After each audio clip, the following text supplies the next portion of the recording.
Hello বন্ধুরা, তোমরা সবাই কেমন আছো? আশা করি খুব ভালো আছো। আমিও খুব ভালো আছি।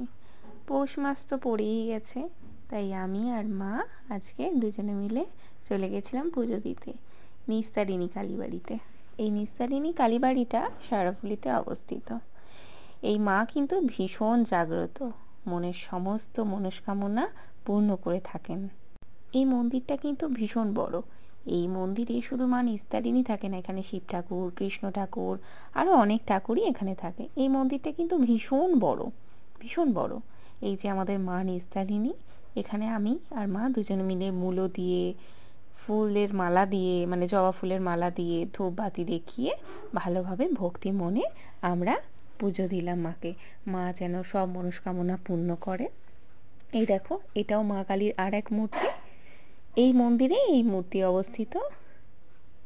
এই দেখো, এটা হচ্ছে শিব মূর্তি, শিব ঠাকুর। আর দেখো, এখানে হচ্ছে কৃষ্ণ ঠাকুর। এখানে হচ্ছে কৃষ্ণের নাম কীর্তন করা হয় সন্ধ্যাবেলা। এই যে সন্ধ্যা আরতি হচ্ছে কৃষ্ণ ঠাকুরের।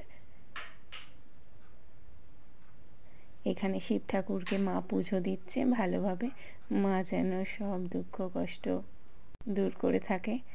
এই দেখো, এইটা হচ্ছে আমাদের কালী মন্দিরের আর এক দর্শনীয় স্থান। এখানে মা কালীর বলি দেওয়া হয়।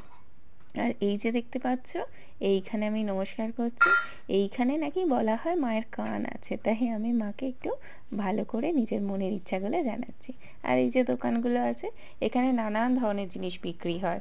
তুমি যা চাইবে, ঠাকুরের জিনিসপত্র থেকে শুরু করে কাপ, প্লেট, তারপর আরও অনেক জিনিস পাওয়া যায়। মা যেমন অনেকগুলো কাপ দেখছিল বাড়িতে চা খাওয়ার জন্য।